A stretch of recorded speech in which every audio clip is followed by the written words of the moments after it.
Nah kira-kira mencintai Allah itu kira-kira analoginya seperti itu. Kalau yang satu protektif, Allah harus zat satu-satunya yang disembah, nggak boleh didurhakai, nggak boleh dikhianati kok.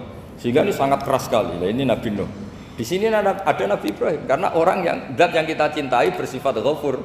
Jika kalau kita terlalu tegas beda dengan sifatnya Allah yang bersifat ghafur. Nah umatnya Nabi seperti itu mulai dulu. Ada yang moderat, ada yang keras, ada yang setengah keras, setengah moderat. Ada yang ngambil sikap bahwa udah mangan turu ngenteni mati. Nah, itu lebih baik itu timbang punya istihad tapi gak jelas, mendingan. Itu ada riwayatnya, suatu saat ibadah akhir umatku terbaik adalah tidur.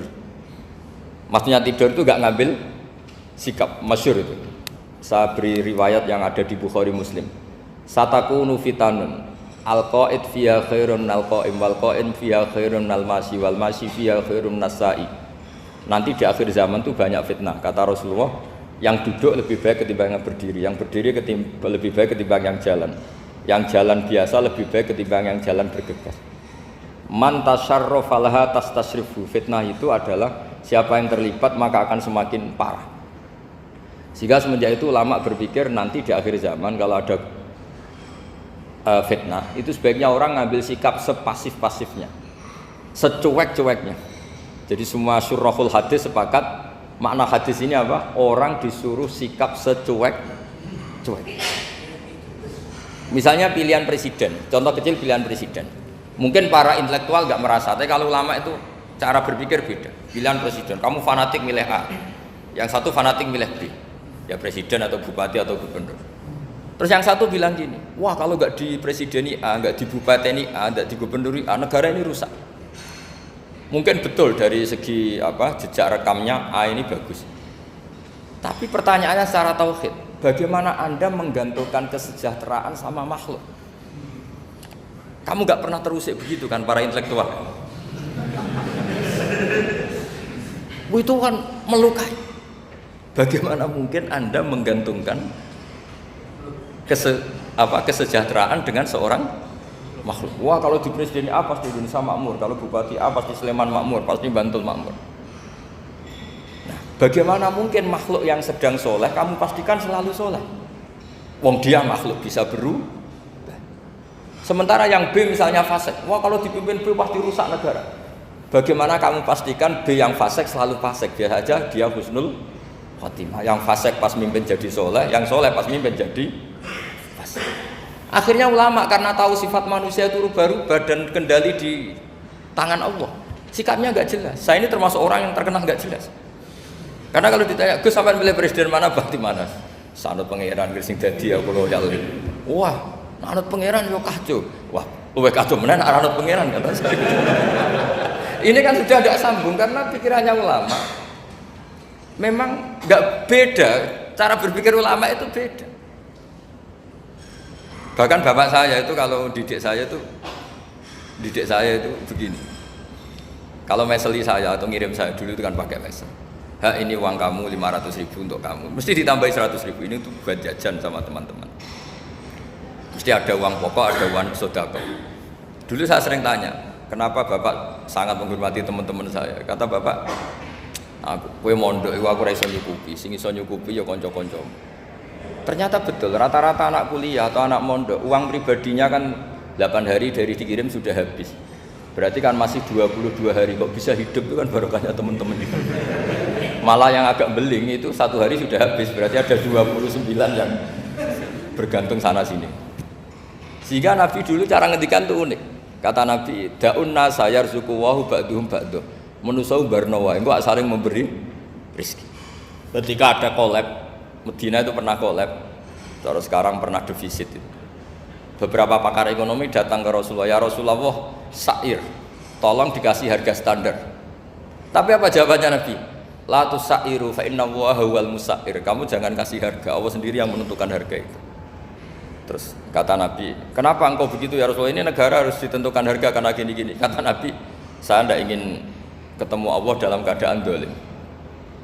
Tapi ini tentu di teori ilmu modern ini masalah. Tapi menurut orang modern, Tapi kalau menurut ilmu hakikat itu nggak akan masalah. Misalnya, kenapa Nabi tidak menentukan harga dalam keadaan negara seperti itu?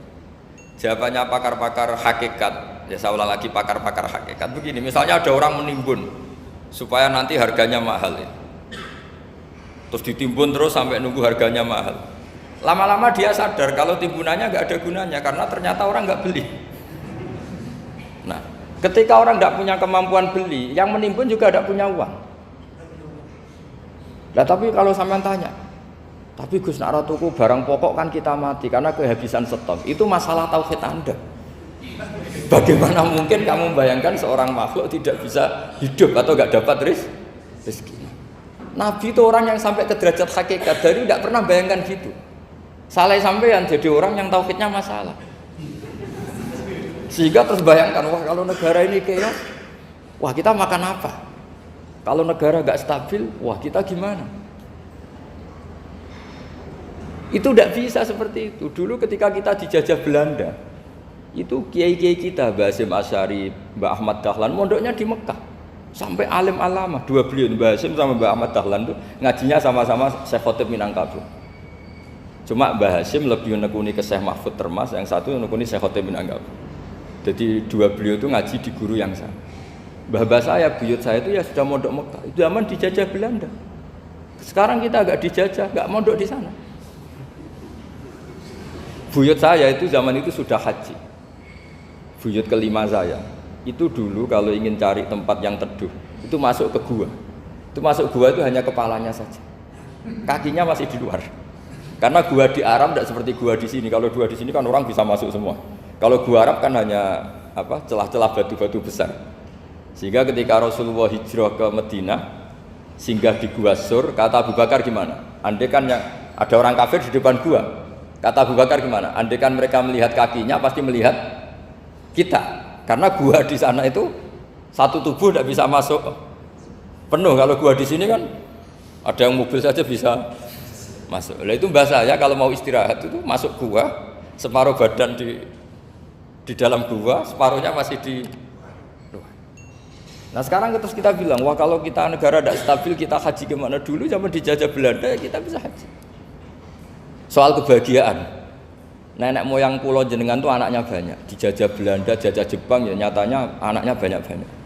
Itu kira-kira bahagia apa enggak? Nah artinya gini ya, tentu kita tidak ingin dijajah itu tentu ya. Tapi kita ini selalu latah. Wah kalau ekonomi jatuh kita makan apa? Kalau kita dijajah kita tidak perlu seperti itu. Rahmatnya Allah Ta'ala itu akan adrokatna. Rahmatnya Allah Ta'ala akan menemukan kita. Apapun kondisi kita, apapun keadaan kita.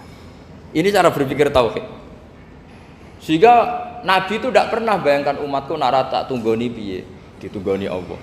Sehingga masyhur dalam hadis-hadis sahih, la tazalu ta'ifatun min ummati dzahirina 'alal haq la yadurruhum man khadalahum wala man khalafahum wala man nawa'ahum. Selalu di umatku ada kelompok-kelompok yang selalu membela kebenaran dan tidak akan terkalahkan oleh kesesatan di akhir zaman. Kenapa? Cara berpikir orang tauhid itu sederhana begini. Allah menamakan dirinya Al-Hadi, penunjuk jalan. Dan sifat Allah pasti nafidah karena Allah tidak terkalahkan. Sama seperti Allah menyifati dirinya Ar-Razzaq, Ar-Razik yang memberi rizki. Maka orang segoblok apapun, selumpuh apapun, selemah apapun tetap dapat rizki. Sama, Allah mensifati dirinya Al-Hadi, memberi petunjuk. Maka zaman serusak apapun orang tetap dapat petunjuk. Sehingga kita tidak perlu khawatir, wah nanti zaman kalau sudah rusak nasib Islam gimana? Ya coba sekarang nasib Islam gimana? Ya baik-baik saja. Dulu ditunggoni wali songo ya banyak orang Islam. Sekarang nggak usah wali songo, ditunggui dosen-dosen yang ngajar aja nunggu digaji. Kiai pidato ya ada yang beri salam tempel. Itu kalau nuruti definisi ikhlas itu tidak ada yang masuk. Tapi meskipun demikian agama juga jalan. Kenapa agama ini jalan? Karena Allah Al-Hadi, penunjuk jalan. Ketika Allah mensifati dirinya penunjuk jalan dan sifatnya Allah pasti nafidah, pasti terjadi. Karena Allah tidak pernah gagal. Sehingga agama ini akan ada terus sampai akhir zaman. Coba Amerika kayak apa, Islamfobia. Di Amerika tambah lama tambah banyak Islam, Eropa juga gitu, Australia juga gitu. Andai kan nuruti teori sosial, sudah dunia sudah materialistik kayak gini, orang dohirnya itu akan meninggalkan agama. Nyatanya enggak juga. Saya pernah di Korea seminggu, itu di negara ateis. Itu TKI ke sana tuh nyari uang. Ternyata ya kepikiran bikin masjid, bikin komunitas Islam. Coba siapa yang menggerakkan hati itu?